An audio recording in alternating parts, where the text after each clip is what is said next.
Alright, this video, lesson 3 in our Labs Basics class, has to deal with how to share stuff from your Google Drive and how to find stuff other people shared with you. Alright, so you can see the slideshow has just a couple slides in it for you. It's how you share a file or folder, and we're going to go through all of this in just a second. And then talking about how you access things that are shared with me. And then when you can't find things in your Google Drive, how to use different search operators to find stuff that's been shared with you. We'll do those lessons. It's going to be a pretty quick one, I think. Right, so we're in our Google Drive here, and then we can be in any folder or file. There are two ways you can share. You can share an individual file, or you can share the entire folder that those things are in. So in this case, we'll start with the folder option. All right, so when we right-click on it, you'll notice Share is right here, or if we single-click on it, the Share icon appears up here in the upper right-hand corner. Either way, takes you to the basic sharing screen. It shows you what the current setting is for that file or for the folder. In this case, it's a folder. It also gives you a link that you can send to other people so that they can access that file or folder. And then you can specify specific people here. But I like the advanced mode. The advanced mode shows you who specifically it's already shared with. Gives you a box down here where you can type their 8-letter username. And in @Shen, you can type list dash to get any of our Outlook lists which have been ported over into Google. Or you can begin typing any part of the person's name that is unique. So if I start typing Bullington, you can see I come up in here with my bulljohn@shenschools.org. I also see these ones because they're in my private address book, which merges with my school one when I put them on my smartphone. So if you're using a smartphone and you have your school accounts installed, you'll see all of the ones that start with that are in your address book. All right, so I'm not going to invite specific people in this case. If I did, I could send them a message here, and I could add a lengthy message. I can also say if I make somebody an editor, don't let them add additional people, because the default setting is if you are an editor, you can add new people to it. Okay, so that box there. Up here is your global sharing setting. So if all you want to do is specify certain people, you do that here.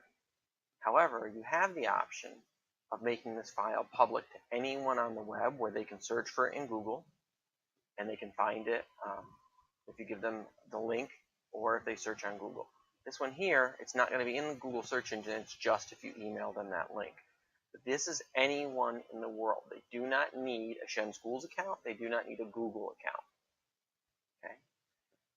The next two down are only for shenschools.org addresses. If you share with these, any teacher, staff member, or student in grades 4 through 12 can access the file. If you do it with the link, they won't be able to find it if they search. They'll only be able to do it if you send them a direct link to it. Down here is the access level you can give them.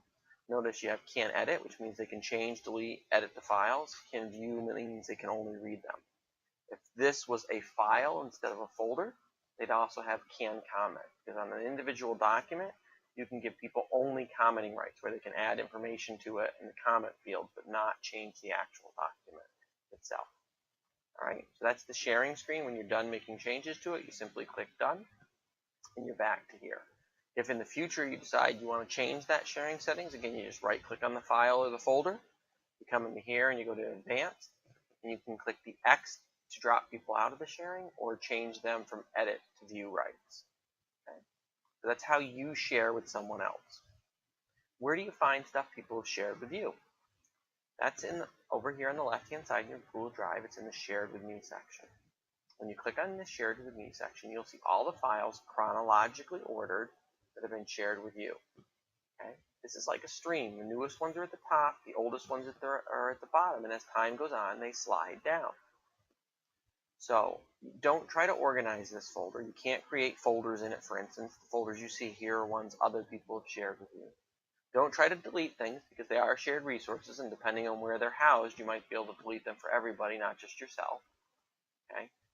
Typically, when you delete a document from here, it just removes your access to the shared document. But with folders, it works a little different. So the best thing I tell people is don't try to organize Shared With Me. If there's something in here that's super important to you, say this high school counseling center folder, or actually I know I've already done that one.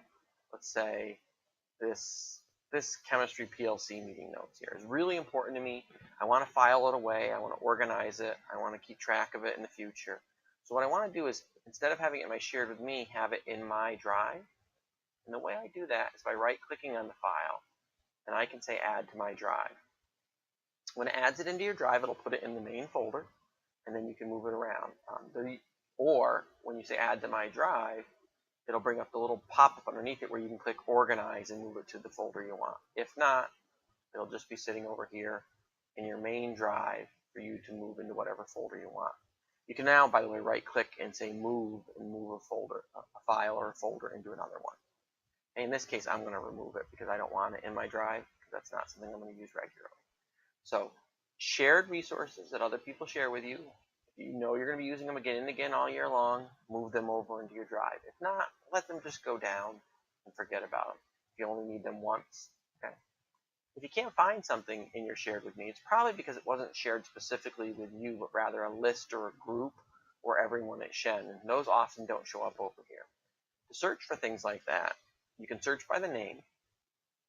You can search by the contents of the file. So if you can't remember the name, but you can remember a sentence or two, or the parts of a sentence or two that were unique, you can search by them. But you can also search by owner. If you type owner : no space, and then the owner's 8-letter username, and hit enter, it will show you all the files that user has shared with you. You can get more specific too and type : presentation. So now it'll only show me the presentations that that person has shared with me. Or if I just want to see all the presentations that have been shared with me, got the owner part, and then I see all the presentations. So it's really useful to use these search operators. You can also click this little down arrow here, and all the search operators, by the way, are on that third slide in the presentation. Click the down arrow here, however, you get a whole bunch. You can say, search for things that are only owned by me, search for things that are a specific person using the owner : search only for presentations, search for any type of file, okay? Item has the words blah, blah, blah in it, or the title has the words blah, blah, blah in it. So they've created this little search box to make that easy for you. And you can say only restrict myself to things that are shared within Shen schools, so not stuff that people from outside Shen has shared with you. You have a lot of options for searching for shared files, or even your files, by using this search dialog here. And remember, those search operators are here on my third slide. Okay, so that's how you share files and how files are shared with you. One important thing to mention, though, too, is when you add a file to your drive from the Share with Me, remember, it's not your file. It's still a shared resource. So when changes are made to it by other people, those changes are reflected to the copy, the link that is in your drive. If they remove your access to that shared file, it will disappear from your drive. There is the option at any point in time to make a copy. However, a copy severs that live link that's so important in Google. And so if you make a copy, you won't see any future changes to it. You'll only have the copy at that point in time. So not recommended, but some people do this. Better for things that you want an archive copy of that you're going to file away and really never use again. All right, so that's how you share, check for things that are shared with you, and how you search your Google Drive.